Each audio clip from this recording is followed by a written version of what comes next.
Bonjour, donc ici il s'agira d'un petit débat, une petite disputatio si on veut, avec Mathieu Lavagna sur la question de peut-on espérer pour le salut de tous, c'est-à-dire la question de, ou peut-être que même, est-ce que l'enfer pourrait être vide.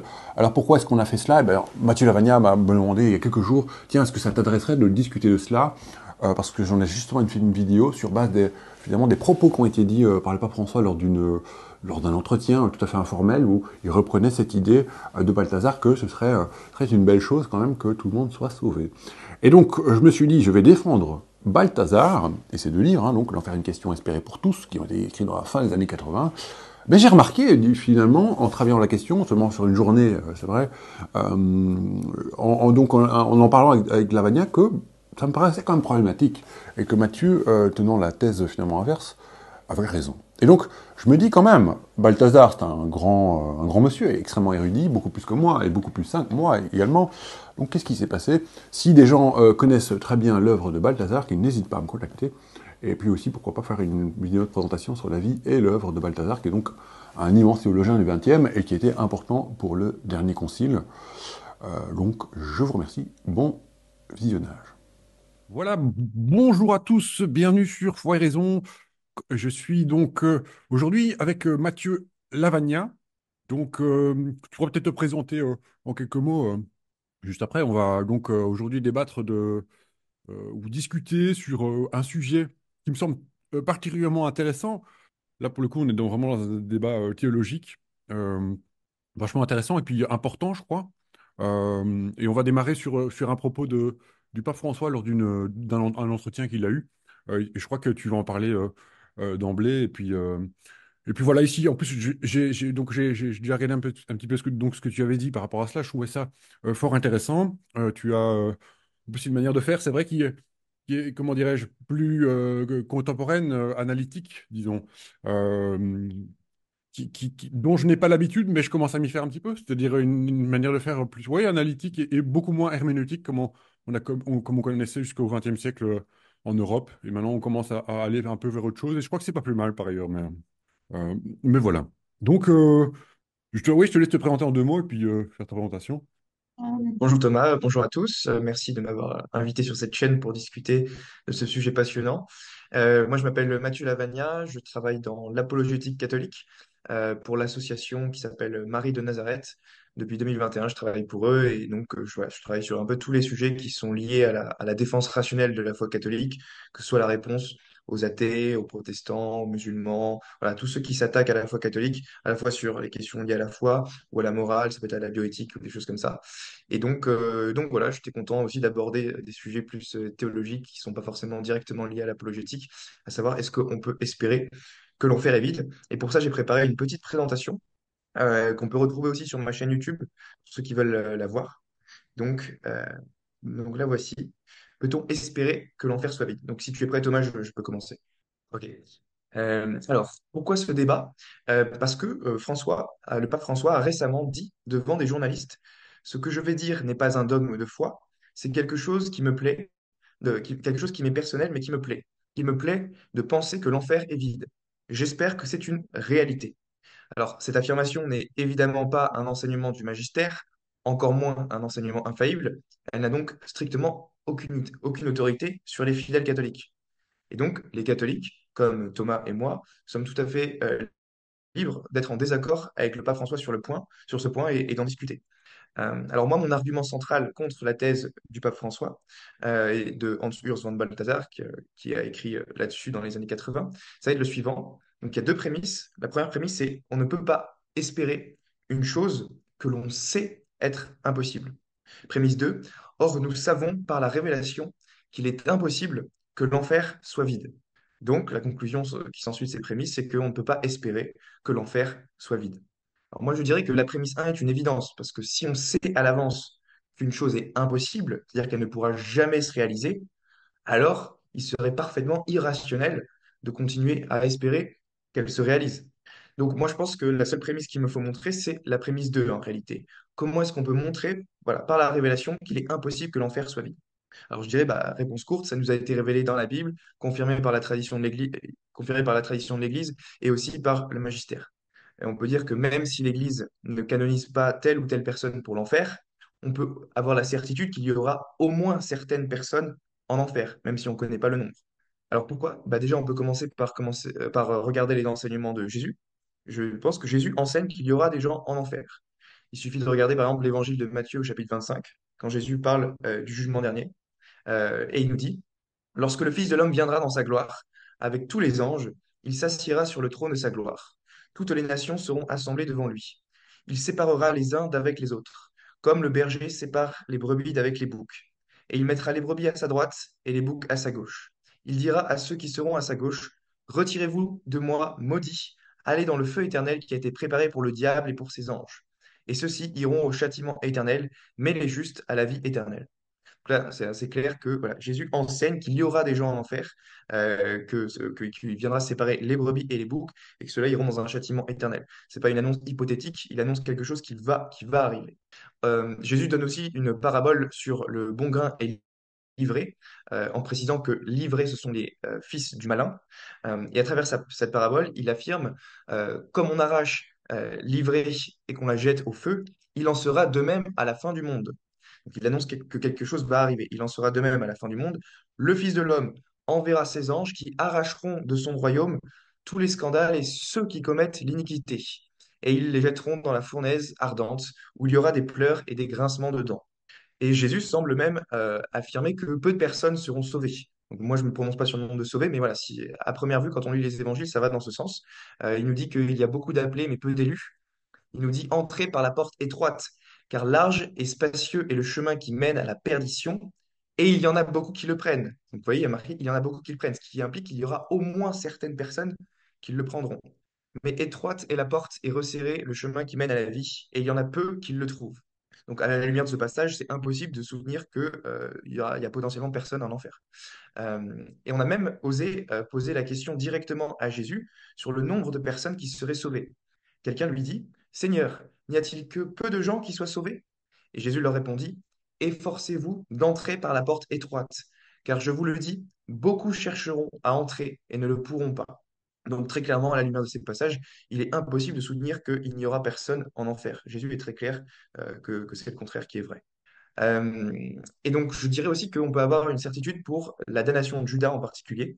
La tradition chrétienne est quasiment unanime sur le fait que Judas est damné. D'ailleurs, l'Église célèbre la fête de tous les apôtres, sauf celle de Judas. Elle n'a jamais prié pour que Judas aille au ciel, alors que normalement, elle prie pour le salut de toutes les âmes. Alors pourquoi? Bah, tout simplement parce que l'Évangile enseigne que Judas est en enfer. Jésus appelle Judas le fils de la perdition. Dans Jean 17, 12, il est dit, lorsque j'étais avec eux dans le monde, je l'ai gardé en ton nom, j'ai gardé ceux que tu m'as donnés, et aucun d'eux ne s'est perdu, sinon le fils de perdition. Jésus affirme aussi que Judas est un démon. N'est-ce pas, moi qui vous ai choisi, vous les 12, et l'un d'entre vous est un démon. Donc il s'agit là de Judas, évidemment, il n'y a pas de démon au paradis. Et moi, à mon avis, le passage le plus fort en faveur de la damnation de Judas, ça nous vient de Matthieu 26, 24. C'est quand Jésus dit à propos de lui, mieux vaudrait pour cet homme qu'il ne fût pas né. Or, c'est mieux de passer un très très très longtemps au purgatoire et de finir par arriver au paradis que de ne pas naître du tout. Donc on peut formaliser l'argument pour la damnation de Judas de la manière suivante. Prémisse 1, Jésus affirme à propos de Judas qu'il aurait mieux valu pour lui de ne pas naître du tout. Ça, c'est ce qu'on vient de voir. Or, si une personne finit par arriver au paradis, il aurait mieux valu pour cette personne de naître, puisque son existence lui aura apporté au total une infinité de bonheur. Et donc Judas n'est pas au paradis. La conclusion s'ensuit logiquement des prémices. Euh, alors on a la Bible qui nous enseigne aussi que voilà, qu'il y aura d'autres personnes en enfer, notamment Sodome et Gomorrhe. Si vous lisez Jude 1, 7, il est écrit Sodome et Gomorrhe et les villes voisines qui se livrèrent comme eux à l'impudicité et à des vices contre nature sont donnés en exemple, subissant la peine d'un feu éternel.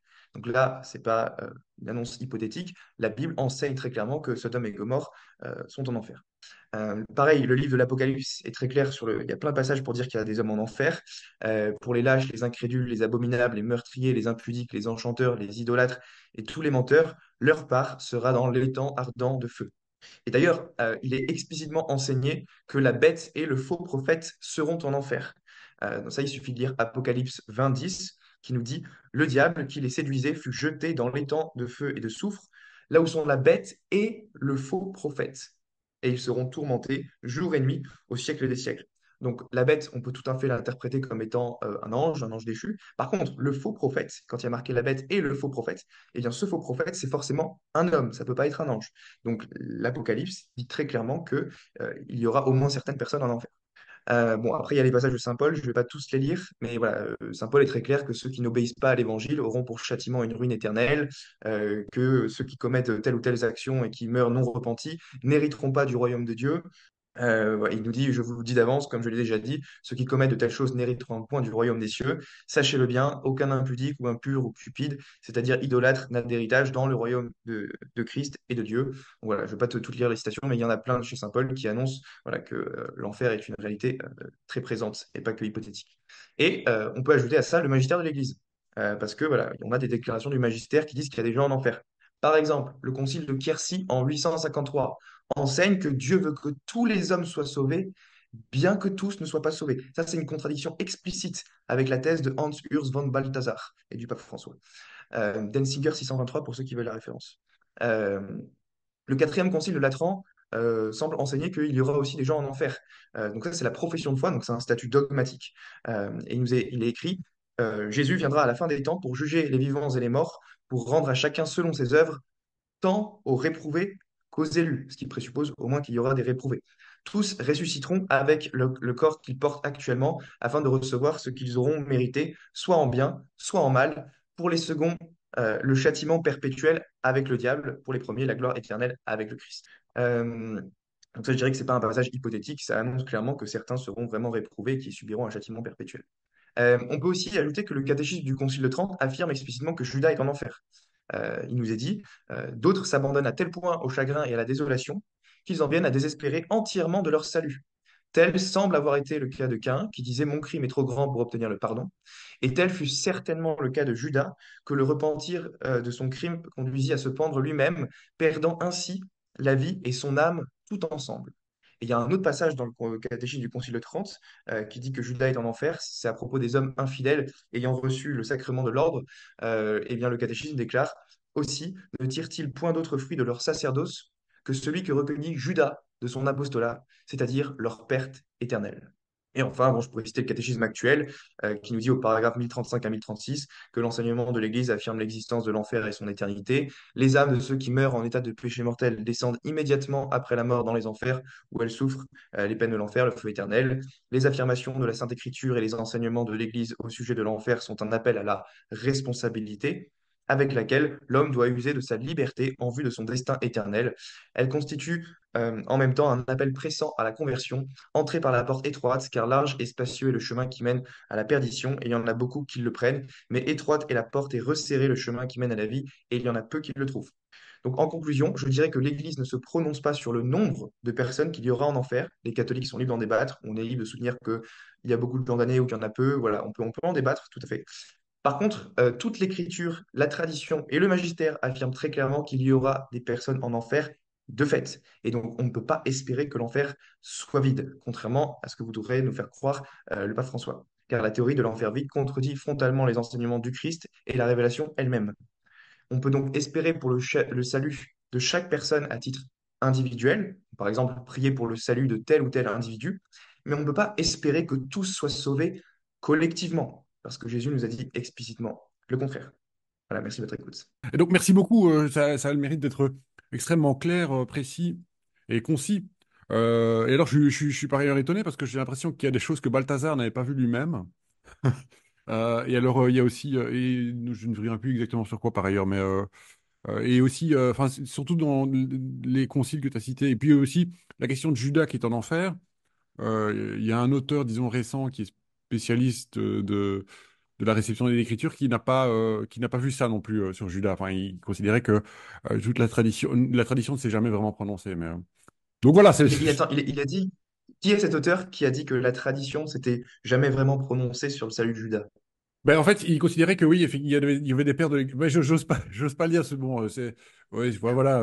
Parce que c'est absolument faux au plan historique. C'est-à-dire que, Ouais. bon, il Mhm. y a Origène, bien sûr, qui optait pour finalement l'apocatastase, donc le fait que les personnes Mhm. en enfer finissent par être sauvées, y Mhm. compris les anges et les démons. Bon, ça a été condamné, hein. Mais chez les pères de l'Église, il y a un consensus quasi unanime pour dire que Judas est en enfer. Je connais Ouais, aucun père de l'Église qui dise que ouais, Judas est sauvé. Et d'ailleurs, ouais, dans la tradition de l'Église, on n'a jamais prié pour son salut, ni ouais. fêté la fête de Judas, parce que Ah oui, voilà, oui, clairement. tout le monde savait Là, que... chez les Pères, oui, ça, effectivement, il y a un consensus chez les Grecs et les Latins, mais à la fois, mais c'est le choix que je crois, j'ai déjà lu que apparemment le magistère ne s'était jamais prononcé, mais là, j'ai l'impression que qu'il s'est effectivement prononcé. Donc voilà, bah, très bien. Et moi, en fait, ce que je vais faire maintenant, c'est que je vais essayer, bon, de défendre sans pour autant, par ailleurs, rejoindre cette thèse-là, mais défendre les deux livres de Hans-Susanne Balthasar, qui du coup, enfin, Espérer pour tous et L'Enfer une question, qui du coup, en fait, dont forcément François s'inspire, parce qu'on sait il était très intéressé par les travaux de Hans-Susanne Balthasar, un théologien suisse. Et puis d'autres par ailleurs, parce que même Benoît XVI le cite aussi assez régulièrement. Bon, Benoît XVI était aussi plutôt fan de Balthazar, qui était un immense théologien par ailleurs. Euh, mais sur cette question, il a eu beaucoup de critiques. C'est pour ça que d'ailleurs il a fait deux livres parce qu'il a dû répondre. Et donc je vais partager mon écran directement. L'idée ici, donc, ça va être d'essayer de défendre les thèses de Hans Urs Balthasar. Alors, je les avais déjà lues il y a longtemps. J'avais assez bien apprécié, j'avais assez bien accroché à ces thèses, et à la fois, maintenant ça a un petit peu changé, parce que j'ai relu ça ces 2 derniers jours, et bon, il y a des événements qui ont fait que j'ai beaucoup plus de mal à imaginer comment on pourrait espérer, espérer un enfer vide, parce que bon, pour différentes raisons ici, je ne vais pas rentrer là-dedans, parce qu'en plus, enfin, c'est surtout pour les, enfin, disons-le clairement, j'ai du mal à imaginer, en ayant lu tant de témoignages sur les prêtres pédophiles ou les clercs pédophiles dans l'Église, qui sont extrêmement graves, que j'ai l'impression que ces gens se sont condamnés eux-mêmes quasiment explicitement. Et depuis, enfin, voilà. Mais bon, je ne vais pas parler de ça longuement parce que ça n'a pas d'intérêt ici, mais je vais essayer quand même de défendre les idées de Balthazar. Donc, ce que dit donc Balthazar, c'est qu'on ne peut sans doute pas affirmer comme une certitude que tous les hommes seront sauvés, mais on peut, avec grande confiance, dit-il, l'espérer. Alors, on va voir ce qu'il veut dire aussi par espérer. Donc, c'est ces deux livres que j'ai montrés juste avant. Et donc, ces thèses, et en fait, il faut savoir que chez Balthazar, la question de l'enfer, elle traverse un petit peu toute son œuvre, parfois de manière très périphérique, mais aussi parfois de manière plus centrale. Donc, lui, il s'ancre dans cette théologie de l'amour et d'espérance universelle. Et je vais juste bouger ça, pardon. Et il rejette à la fois la certitude de la damnation éternelle pour certains, comme dit Augustin. Donc, en tout cas, la massa damnata, hein, comme on dit avec Augustin, c'est-à-dire que la plupart des gens vont être damnés, enfin beaucoup, un grand nombre, la majorité, disons. Et il s'intéresse aussi à l'apocatastase, donc le salut universel pour tous, donc l'enfer vide de Origène.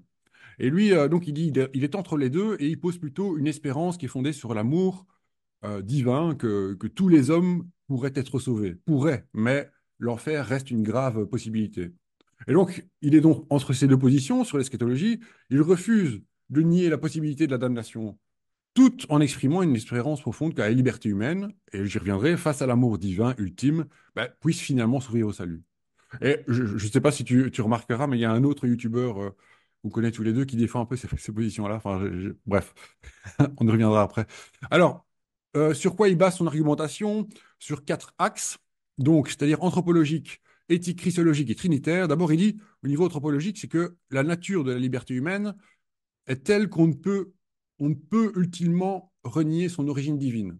Donc ça, on verra, c'est que Balthazar considère aussi que après notre mort, il pourrait encore y avoir un oui ou un non, quoi. Voilà. Ben, après ça, en ayant consulté le catéchisme, j'ai l'impression que c'est quand même compliqué à tenir. Donc je dis, hein, moi j'essaie de défendre les thèses et peut-être que je le fais maladroitement, j'essaie de le faire au mieux, mais c'est pas tout à fait mes opinions. Alors, au niveau éthique, il dit que le péché est compris essentiellement comme un refus de l'amour, un échec à répondre à l'amour gratuit de Dieu. Mais Balthazar souligne donc l'extrême improbabilité d'un refus définitif et total de Dieu. Au niveau christologique, il dit que la substitution salvifique du Christ qui a vécu l'abandon par Dieu, bon, ça c'est déjà un petit peu particulier, il faut un petit peu comprendre ce qu'il veut dire par là, mais on y reviendra. Donc l'enfer, pour tous, rend inefficace l'idée d'une exclusion de quiconque du salut. Et alors, au niveau trinitaire, il dit que l'amour trinitaire, par son essence même, enveloppe toute création, rendant inconcevable un espace infernal hors de cette inclusion. J'espère que, voilà. Euh, ah, pardon, je passe au suivant. Et donc, les implications de cela, c'est que Balthazar propose une vision de l'enfer, non pas comme un lieu peuplé de damnés, de plein de damnés, mais comme une possibilité qui serait seulement théorique, qui est pratiquement vaincue par l'amour divin. Et c'est fort, hein, je l'admets que ça sonne fort, et pourtant, c'était pas vraiment un progressiste, notre Balthazar, mais à ce niveau-là, c'est un peu spécial. Alors, c'est une approche qui ne qui ne minimise pas la gravité du péché, mais qui met l'accent sur, qui se focalise sur l'espérance chrétienne dans la capacité de l'amour de Dieu à triompher finalement. Et donc la perspective de Balthazar, elle ne nie pas la liberté humaine, donc c'est-à-dire la liberté de dire non à Dieu, mais donc elle affirme que dans le mystère du salut, cette liberté, elle peut toujours être atteinte par l'amour divin, même après la mort. Voilà. Donc, et cette espérance universelle elle est fondée sur une compréhension profonde de l'amour comme essence de Dieu, manifestée donc dans la kénose, dans l'abaissement du Christ, qui ouvre la voie à une réflexion renouvelée sur le mystère de l'enfer, la justice divine et l'espérance du salut pour tous. Et donc, en fait, Balthazar réfléchit un peu entre le... Enfin oui, je vais passer ça parce que ça sera un peu long, mais donc il s'explique de... Il a écrit un livre d'abord Espérer pour tous, puis il a dû écrire un deuxième, L'enfer une question, parce qu'il a été insulté avec plein de lettres, etc. Mais et là, il explique qu'en fait, il se situe dans une position un peu pastorale, plutôt que proprement théologique. D'ailleurs, ces livres-là sont beaucoup plus faciles à lire. Mais bon, ceux qui veulent lire, je crois qu'ils verront. Et puis voilà.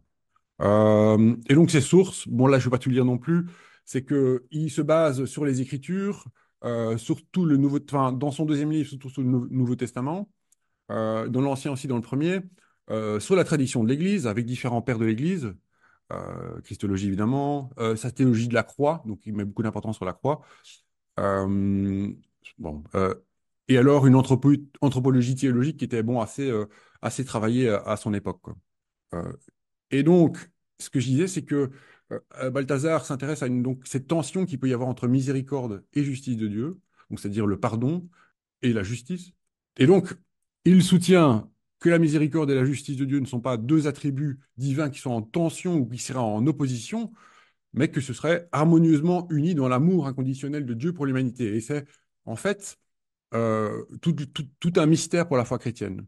Donc, la justice de Dieu n'est pas celle d'un juge froid ou d'un comptable des vertus et des vices, mais plutôt d'un père qui désire le retour de ses enfants égarés. Et donc, la justice divine ici, ce serait réalisé dans la miséricorde et qui ne pourrait être comprise en dehors de celle-ci. Donc, l'acte de Dieu qui juge est aussi un acte qui sauve, parce que le but de Dieu n'est pas la condamnation, mais le salut. J'espère que c'est un petit peu clair. Euh, et donc, il envisage que la possibilité que la justice de Dieu, donc c'est ici, au milieu, soit tellement intégrée à son amour qu'elle devienne une recherche inlassable du salut de chaque personne. Donc, et je vais passer directement au résumé. Balthazar voit la justice et la miséricorde de Dieu comme deux aspects d'un seul et même acte divin d'amour, et il invite les croyants donc à contempler ce mystère sans essayer de le réduire à des catégories humaines. C'est-à-dire que notre raison n'est même pas capable de le comprendre totalement, quoi, tout à fait. Donc, encore une fois, il s'intéresse à Augustin surtout et à Origène, et puis à Thomas d'Aquin. Euh, alors, Augustin, évidemment, il met l'accent sur le fait que bah, il était très dur à ce niveau-là. Enfin, c'est-à-dire qu'il voyait cette masse de damnés. Il avait même parfois une doctrine, enfin, il développait une doctrine un peu spéciale de l'élection, la prédestination.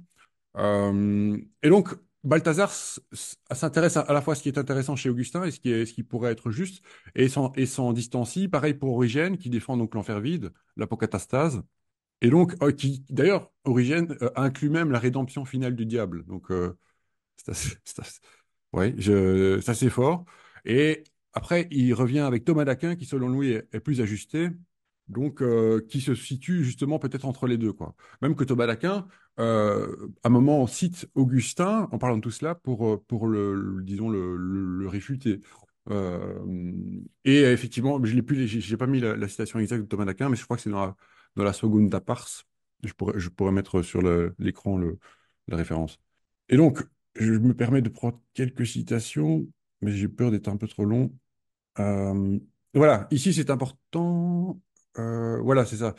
Donc, il cite plusieurs passages des Écritures, évidemment, parce qu'il il insiste sur le fait qu'il y a beaucoup de choses qui pourraient qui pourraient, dans les Écritures, qui pourraient à l'encontre de ces thèses, mais aussi beaucoup de choses qui la rejoignent. C'est vrai que bon, la Bible n'est pas systématique et il faut parfois essayer de concilier des tensions ou d'essayer de trouver une synthèse, quoi.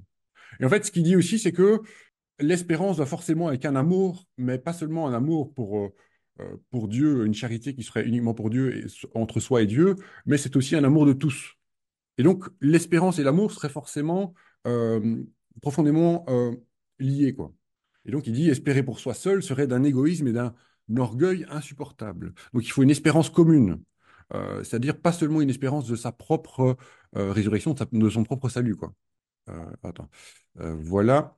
Et justement, ici, il va citer disons, son coreligionnaire ou son confrère Danielou, hein, donc, qui était un spécialiste aussi des pères de l'Église, euh, qui disait, trop souvent, nous concevons l'espérance d'une manière trop individualiste, comme seulement notre salut personnel.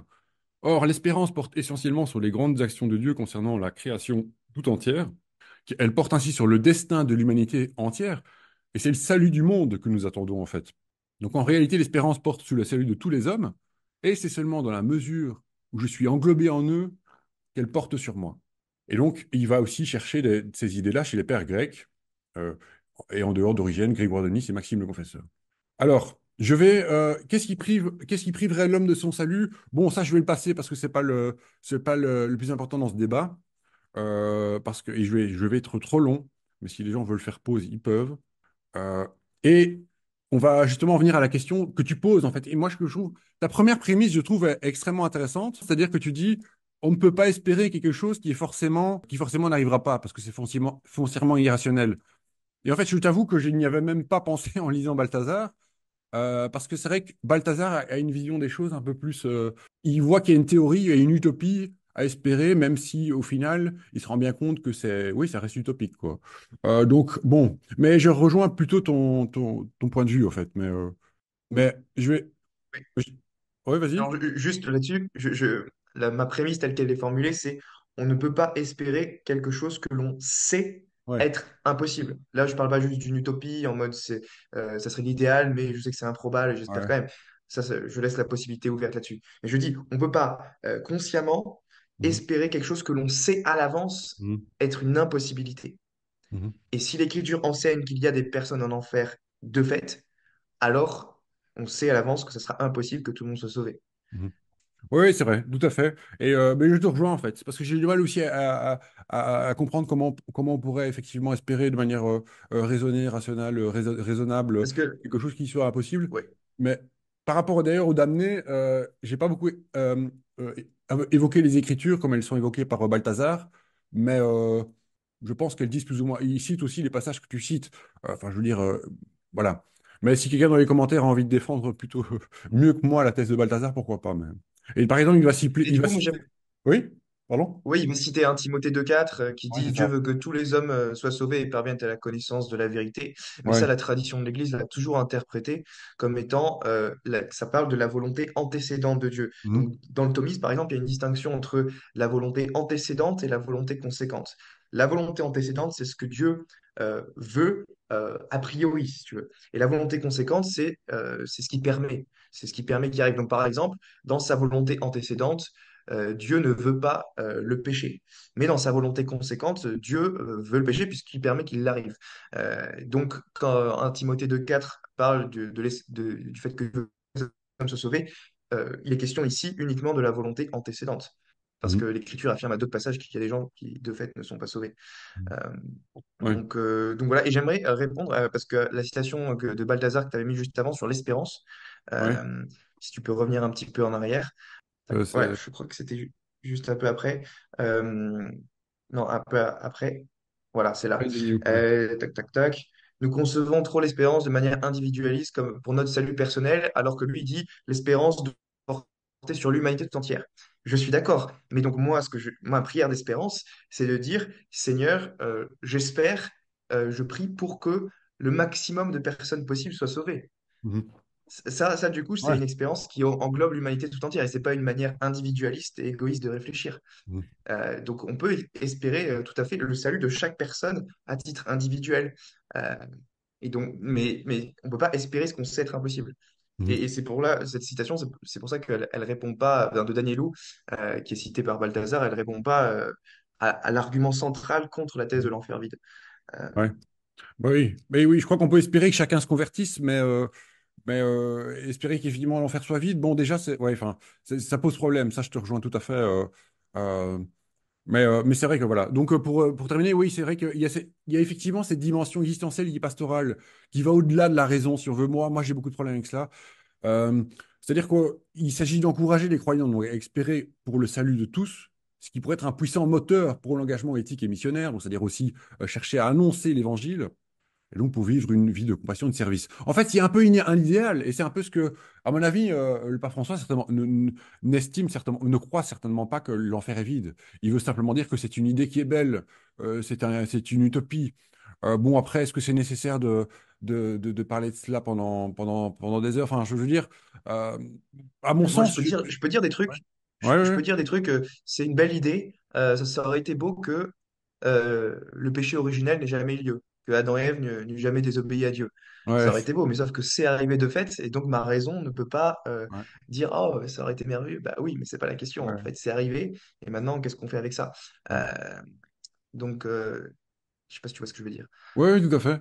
Mais en fait, ouais, après, je reviendrai juste sur ce que dit le catéchisme, mais mais c'est vrai qu'effectivement, en voyant, en ayant vu ton exposé, je me suis dit, bon, je vais relire Balthazar pour essayer de trouver un petit peu ce qu'il en dit, quelles contradictions il donne à ton propos.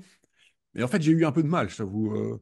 Donc, je suis quand même étonné de Balthazar, c'est-à-dire, est quand même quelqu'un qui est quand même en plus perçu comme un des pères du concile qui est un peu plus à droite que les autres, avec Lubac et même Ratzinger, parce il dit même dans le livre, hein, j'en ai marre, je me fais tout le temps traiter je me fais tout le temps traiter de méchant conservateur ou méchant progressiste. Enfin, et donc, euh, et donc là, je trouve voilà, je ne sais pas. Et je crois qu'il y a aussi une question de contexte hein, avec Adrienne Van Speyer, donc une mystique qu'il a rencontrée, et qu'il cite même dans ces livres-là. Je crois que c'est le dernier Balthazar, donc voilà, peut-être se méfier. Parce qu'il a été écrit, je ne sais plus, je t'ai dit, mais je sais plus, j'ai dit, mais en 1986-87. Donc le dernier Balthazar n'est pas le plus, à mon sens, pertinent, mais voilà. Encore une fois, s'il y a des gens qui sont experts de Balthazar veulent le défendre dans les commentaires, allez-y, mais voilà. Et donc une dernière chose, Et oui, pardon. oui, juste une question parce que tu disais au début de ton exposé que Balthazar soutenait l'hypothèse qu'on pouvait se convertir après la mort. Ben, c'est l'impression qu'il donne en fait à différents endroits de ses livres. C'est-à-dire qu'il y a... Parce que Ouais. Oui, parce qu'en fait, ça, c'est condamné comme une thèse hérétique dans le magistère. Donc, c'est la constitution dogmatique Benedictus Deus du pape Benoît XII, publiée au XIVe siècle. Et Ah c'est ouais. une définition. Nous définissons que les âmes qui meurent en état de péché mortel descendent aussitôt après leur mort en enfer, où elles Mhm. sont tourmentées de peines éternelles. Donc, c'est aussitôt après la mort. Ouais. Donc, Mais, on, ouais. on- Mais même dans le catéchisme que tu as cité toi-même, hein, le oui, catéchisme même qu'on a le catéchisme actuellement, ils du le concile. disent. Donc, Ouais. ouais, écoute, je ne sais pas trop. J'ai du mal. Enfin, je suis j'aurais bien voulu défendre Balthazar, hein, enfin, je veux dire. Mais peut-être que je l'ai pas assez bien compris parce que c'est vraiment un type brillant, hein. Mais bon, en tout cas, j'ai essayé de faire des bons résumés. Peut-être que j'ai oublié certaines choses. Mais en tout cas, bon, voilà. Il faut se demander si effectivement la démarche n'est pas juste pastorale, c'est-à-dire avoir cette idée, cet idéal en tête. Mais quand même, Oui, moi, mais en ayant ouais. certaines figures aussi en tête, je dis des pédophiles ou des gens terribles, je me dis la justice de Dieu, ils se sont condamnés. Enfin, Mais en fait, je pense que le plus grave de cette thèse de Balthazar, c'est non seulement qu'elle est théologiquement fausse, mais le pire, pour moi, c'est les conséquences pastorales. Parce que les conséquences pastorales de ça, c'est un peu, euh, c'est un peu l'espérance à la Michel Polnareff, on ira tous au paradis. Et les gens, du coup, pensent que voilà, Dieu est si bon, si miséricordieux que finalement l'enfer, c'est mm, presque inconcevable, quoi. ouais, Il n'y a vraiment pas cette possibilité de damnation. Et en fait, du coup, ça mène à un relativisme et aussi ça freine l'évangélisation. Parce que ce qui nous motive aussi dans l'évangélisation, c'est non seulement d'annoncer le Christ mort et ressuscité pour nous et son amour, mais aussi de dire qu'il est venu pour nous sauver de nos péchés que voilà, il y aura un jugement, que le Christ dit dans l'Évangile, je reviendrai à la fin du monde pour séparer les boucs, et donc qu'il y a un enjeu éternel pour les âmes qu'on évangélise. Et donc si on dit bah, finalement l'enfer, bon, il existe, mais on ne sait pas trop s'il y a des gens dedans, ça tue l'évangélisation. C'est Mhm. une catastrophe pastorale, la thèse de Balthazar, en Oui, et pratique. puis je dois avouer qu'il s'est passé un truc assez grave dans ma petite vie. Après que j'ai lu, enfin, je crois que je les ai lus, ces deux livres, il y a 5 ans, il y a 4 5 ans. Et en fait, j'étais assez convaincu, ouais, je me dis, ouais, presque aussi cette idée que l'enfer est peut-être pratiquement impossible d'une certaine manière, parce que, et puis il faut espérer que ce soit, que l'enfer soit vide d'une certaine manière. Et puis en fait, j'ai eu une discussion avec une jeune femme qui était, enfin, une amie, disons, qui me parlait de tout cela, du paradis, etc. Et je dis, ah ben, je suis juste en train de me renseigner, enfin, de lire des trucs intéressants. Euh, et en fait, c'était pas une chrétienne, donc je me suis dit, bon, c'est pas bien par ailleurs, c'est de présenter les choses de la manière la plus positive possible. Et donc de dire, oui, le paradis est accessible à tous, le salut est accessible à tous, voilà, même ceux qui ont péché, ils peuvent se repentir, bref. Et alors, mais j'ai commencé à avoir un propos qui c'est balthazarien, mais disons un peu trop, quoi. Et en lui disant, ben oui, tout le monde, l'enfer est possible pour tout le monde, même sans pas grand-chose. Et en fait, là, ce qu'elle m'a dit, là, ça fut très grave, c'est que, et tu crois que mon grand-père, lui, du coup, il est sauvé. Et alors, vu qu'elle était un petit peu, elle avait l'air un peu tristounette, j'ai dit oui, il est sauvé. Et puis elle m'a dit, et puis en fait, j'ai compris que son grand-père avait fait des choses extrêmement graves, notamment avec elle, etc. Et qu'en fait, il en avait rien à faire. D'ailleurs, il était extrêmement immoral. Enfin, et en fait, du coup, et d'ailleurs, cette fille-là, je ne l'ai plus jamais revue. Et depuis, j'ai remis les choses en question, quoi. Je me dis, est-ce qu'il est vraiment charitable d'espérer pour tous? Enfin, est-ce qu'il est vraiment charitable de considérer que euh, chacun a droit à son salut dès lors qu'il y en a qui le rejettent On n'a presque pas le droit au explicitement? salut. C'est dire qu'on a le droit au salut, Oui, c'est ça, ouais. c'est une hérésie, c'est presque pélagien comme raisonnement. C'est-à-dire Ouais. qu'on peut arriver au salut par nos propres forces. Et en fait, non, le salut, c'est une pure grâce. L'Église enseigne dogmatiquement que le salut, ça ne vient pas de nous, c'est une pure grâce qui nous est faite. Il n'y a aucun droit au salut. Techniquement, par notre péché, on mérite la condamnation. Et c'est que par la miséricorde infinie de Dieu que l'on est arraché à cette condamnation et qu'on peut être sauvé par le sacrifice du Christ sur la croix. Donc on ne peut pas dire qu'on mérite le salut ou quoi que ce soit. Et je pense qu'on peut pas dire avec certitude à une personne, bah, ton grand-père, il est sauvé ou quoi que ce soit. Ce qu'on peut dire, c'est, eh ben, on va prier pour son salut. Prions Mm. pour lui à titre individuel. Ça, on peut le faire tout à fait. On peut pas prier pour le salut de l'humanité au sens collectif du terme. D'où la distinction importante que j'ai faite à la fin de la présentation entre prier pour le salut individuel des personnes et le salut collectif. Euh, et ça, je ne sais pas si Balthazar en traite de cette distinction. Oui, oui, il en parle un petit peu. Et par ailleurs, en fait, il va aussi citer. Ah oui, par exemple, il va citer. Oui, c'est ça qui était étonnant aussi, c'est que, en fait, bah déjà, c'est vrai que les moyens à l'époque étaient quand même. Enfin, on n'avait pas Internet et tout pour tout retrouver. Bon, normalement, ils avaient des bonnes bibliothèques, mais bon, voilà. Ici, en fait, au tout début de son livre, il va citer le catéchisme catholique pour adultes, édité par la conférence épiscopale allemande en 1985. Et qu'est-ce que ça dit? Il dit, ni la Sainte Écriture, ni la tradition de foi de l'Église ne disent avec certitude de quiconque qui soit effectivement en enfer. Mais l'enfer est toujours présenté comme une possibilité réelle liée à l'offre de Ça, conversion. c'est faux, hein. Ce qui est très étonnant. La première, elle est fausse, je l'ai démontré dans la présentation. L'Écriture enseigne qu'il y a des gens en enfer de fait. Ouais, et puis même d'autres choses du magistère. Donc c'est ça qui m'étonne. Je crois que Ouais. peut-être qu'il y a eu cette influence-là aussi, quoi, enfin de sources qu'il avait lui-même. Bon, ce qui m'étonne aussi, c'est qu'il cite beaucoup le Karl Rahner, alors que je sais bien que ça a été très compliqué avec Karl Rahner pendant le Concile. Enfin, j'ai lu les échanges de courrier avec Henri de Lubac, qui disait, mais qu'est-ce qu'il fait cet Allemand? Il se plaignait contre ce gars progressiste. Et oui, j'ai l'impression que le dernier, Balthazar, est plus parti dans une voie plus libérale, quoi. Oui. Et c'est bizarre ce que tu disais sur Thomas d'Aquin sur le fait que Balthazar soutenait que Thomas d'Aquin envisageait la possibilité du salut universel. Parce que je suis d'accord qu'il n'est pas aussi radical qu'Augustin, mais il se rapproche quand même beaucoup plus de la position augustinienne que de la position d'Origène. Thomas d'Aquin, sa position est strictement incompatible avec le salut universel. D'ailleurs, il soutient la Massa Damnata aussi, hein, saint Thomas. Euh, donc, il est très proche d'Augustin. Ah ouais, en fait, ouais, il va citer comme ça Thomas. Donc c'est dans la Secunda Pars, Secunda Pars, partie 2, question 17. Et alors il dit, là où règne l'amour qui se rapporte immédiatement à l'autre homme et qu'il estime comme soi-même, chacun peut souhaiter et espérer pour l'autre ce qu'il désire et espère pour lui-même. Oui. Mais Ça veut dire qu'on peut prier pour le salut individuel de chaque ouais, personne.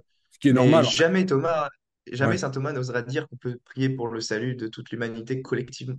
ouais, ouais, tout à fait. Ben, écoute, à la limite, si je vois que j'ai complètement trahi le pauvre Balthazar, je ferai une petite vidéo de 5 minutes pour dire, Oui, mais ou alors si quelqu'un dans les effectivement, commentaires ouais, connaît bien la pensée de Balthazar et qui ouais, veut en débattre avec moi et qui veut défendre la position de ah ouais, l'enfer vide, n'hésitez pas, je serai là. ouais.